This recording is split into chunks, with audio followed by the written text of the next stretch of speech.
এই দৃশ্যটা দেখলাম, এটা মানে মেনে নেয়ার মতো না। কি আর বলবো আপনাদের, কেমন আজ এই দিন ওরে বাড়ি 10 মিনিট হরে উনি ছেলে মারা গেছে। খুবই খারাপ লাগতেছে যে উনি এত তাড়াতাড়ি এইভাবে, ওনার মৃত্যু কি আসলে এইভাবে ছিল, এটা আমার খুব কষ্ট লাগতেছে দেখে।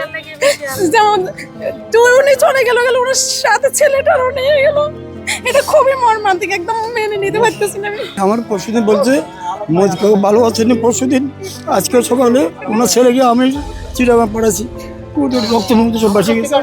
আমার মনটা দেখি আমার আর ভালো লাগতেছে না। আমি গাড়ি ফাটে কদিন এনে আলম ভাই অ্যাক্সিডেন্ট হয়েছে, আলম ভাই অ্যাক্সিডেন্ট হয়েছে কইছে আমার তোরা ভাই আমার গাড়ি থুই চলে আছি।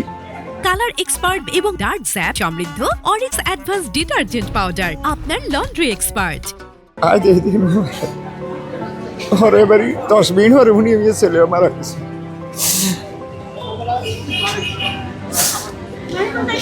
আমি যে একটা ছিল আমার বন্ধু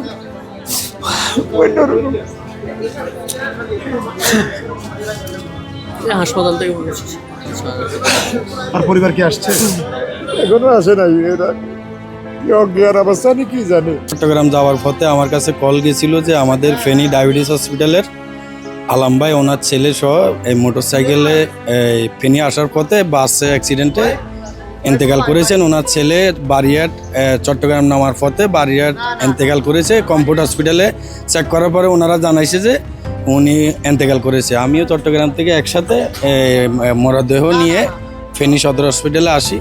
আমাদের সংগঠনের পক্ষ থেকে আমাদের যেটুকু করার দরকার আমরা ওইটুকু ইনশাল্লাহ করব, আমরা প্রস্তুতি রেখেছি। ফেনী জেলা অ্যাম্বুলেন্স সেবা কল্যাণ সংস্থার সকল মালিক চালক ভাইরা এই মুহূর্তে খুব শোকাহত। ফেনী সদর থানাধীন লেমুয়া হাফিজে মাদ্রাসার সামনে একটা সড়ক দুর্ঘটনা ঘটে। নিউ দাউদকান্দি এক্সপ্রেস গাড়ি একটা চলন্ত মোটরসাইকেলে ধাক্কা দেয়। ঘটনাস্থলেই একজন লোক মারা যায় এবং দুইজন গুরুতর আহত। তাদেরকে চিকিৎসার জন্য প্রেরণ হয়। তখন ওই চিকিৎসার জন্য উন্নত চিকিৎসার জন্য চিটাগাং নেওয়ার পথে আরও একজন মারা যায় বলে জানা গেছে।